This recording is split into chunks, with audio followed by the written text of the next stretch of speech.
Hello hi എല്ലാവർക്കും സുമീസ് ക്രാഫ്റ്റിൻ്റെ പുതിയൊരു വീഡിയോയിലേക്ക് സ്വാഗതം. ഇന്ന് നമ്മൾ ചെയ്യുന്നത് വളരെ സിമ്പിളായിട്ട് എല്ലാവർക്കും ഇടാൻ പറ്റുന്ന ഒരു ബ്യൂട്ടിഫുൾ ആയിട്ടുള്ള ബ്രേസ്ലെറ്റ് ബാങ്കിളാണ്. ഇതൊരു പിങ്ക് കളറാണ്. പിങ്ക് കളർ നമ്മൾ ഇങ്ങനെ കാണുന്നതിനേക്കാളും ഡയറക്റ്റ് കാണാൻ ഭയങ്കര രസമാണ് കേട്ടോ. ഇത് ഞാൻ OSP ട്രാൻസ്പാരൻറ്റ് ഷീറ്റിലേക്ക് നമ്മുടെ ഒരു സ്റ്റോൺ വെക്കുന്നു. സ്റ്റോൺ എന്ന റൗണ്ട് സ്റ്റോൺ ആണ്. ക്ലിപ്പ് സ്റ്റോണിൻ്റെ ഒരു വലുതാണ്.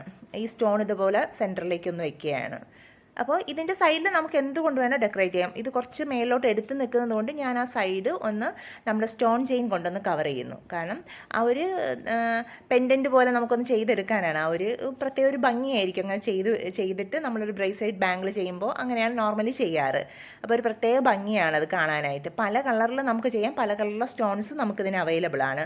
അപ്പോൾ ഞാനിവിടെ പിങ്കാണ്, എനിക്കൊരു പിങ്ക് തീമിൽ 10 ചെയ്യേണ്ടി വന്നതുകൊണ്ട് ഞാൻ ചെയ്തതാണ്. അപ്പോൾ ഒന്നിങ്ങനെ ചെയ്തു നോക്കിയേ, കണ്ടില്ലേ? അതിങ്ങനെ അറേഞ്ച് ചെയ്യാൻ കുറച്ചൊരു ബുദ്ധിമുട്ടായിരിക്കും. അല്ലെങ്കിൽ നമ്മൾ ആ കറക്റ്റ് സൈസ് കട്ട് ചെയ്ത് ഒട്ടിച്ചാലും മതി. നമുക്ക് എങ്ങനെയാണ് ഇഷ്ടമുള്ളത് അതുപോലെ നമുക്ക് ചെയ്യാം. ഇത് പല കളറിൽ ഇപ്പോൾ പിങ്ക് നമുക്ക് കിട്ടും. പിങ്ക് സ്റ്റോൺ ചെയ്യാനാണെങ്കിൽ അങ്ങനെയും നമുക്ക് ചെയ്യാം കേട്ടോ.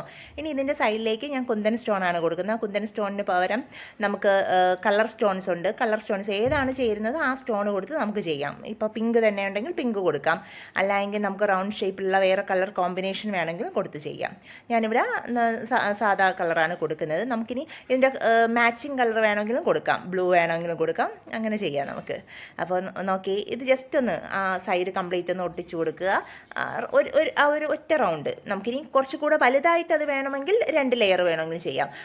ഒരു റൗണ്ട് ഷേപ്പ് കൊടുത്തിട്ട് അടുത്ത ഡ്രോപ്പ് കുന്തൻ കൊടുത്ത് അടുത്തൊരു ഷേപ്പ് കൂടെ വേണമെങ്കിലും കൊടുത്ത് ചെയ്യാം. ഞാൻ ഇതിനി ഒറ്റ ലെയർ ഒരു റൗണ്ട് മാത്രമേ ചെയ്യുന്നുള്ളൂ. നമുക്കിതിൻ്റെ ഫ്രെയിം വലുതായിട്ട് വേണമെങ്കിൽ നമുക്ക് ഒരു ലെയറും കൂടെ കൊടുത്താൽ മതിയാവും. അല്ലെങ്കിൽ ഒരു ലാസ്റ്റ് ലെയറിൽ സ്റ്റോൺ ചെയിൻ കൂടെ കൊടുത്തു കഴിഞ്ഞാൽ കുറച്ചുകൂടെ മനോഹരമാവും കേട്ടോ. അപ്പോൾ നമ്മളുടെ ആ ഒരു ഭംഗിക്ക് നമുക്ക് അങ്ങനെ ചെയ്യണമെന്നുണ്ടെങ്കിൽ എങ്ങനെയാണ് ചെയ്യേണ്ടത് അതിനനുസരിച്ച് നമുക്കത് ചെയ്തെടുക്കാം. നോക്കിയേ, ഒന്നുമില്ല, ജസ്റ്റ് ഇതൊന്ന് കവർ ചെയ്തെടുക്കുക. വളരെ സിമ്പിളാണ്.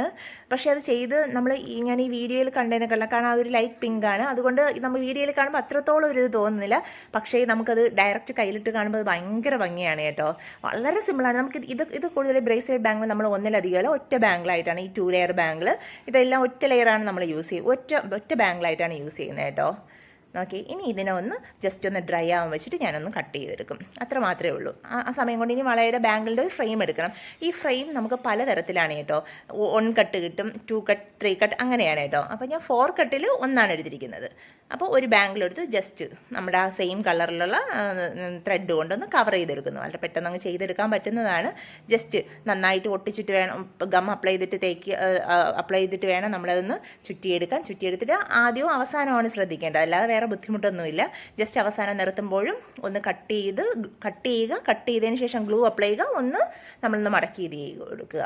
കാരണം ഈ ഗ്ലൂ, നമ്മുടെ ഈ ഫാബ്രിക് ഗ്ലൂ കൊണ്ടുള്ള ഒരു ഗുണമെന്ന് പറഞ്ഞാൽ നമ്മളത് അവിടെ അങ്ങ് ഒട്ടിച്ചാലും അത് പുറത്തറിയില്ല വൃത്തികേട്. ആ ഒരു ഗ്ലൂവിൻ്റെ ഇതൊന്നും അറിയാൻ പറ്റില്ല. അതുകൊണ്ടാണ് B7000 ഗ്ലൂ അപ്ലൈ ചെയ്യാത്തത് അവിടെ. ഇനി ഇതൊന്ന് കട്ട് ചെയ്ത് ഷേപ്പാക്കി എടുക്കണം. ആ ഷേപ്പാക്കി എടുക്കുമ്പോൾ എന്താ പറയുക, ജസ്റ്റ് നന്നായി കട്ട് ചെയ്യണം. ആ റൗണ്ട് ഷേപ്പ് കറക്റ്റ് കട്ട് ചെയ്യണം. അതിനുശേഷം നമ്മുടെ ലൈറ്റർ, അപ്പോൾ ലൈറ്റ് അല്ലെങ്കിൽ നമ്മൾ മെഴുകുതിരി വെച്ചിട്ട് സൈഡൊന്ന് ഉരുക്കിയെടുക്കണം.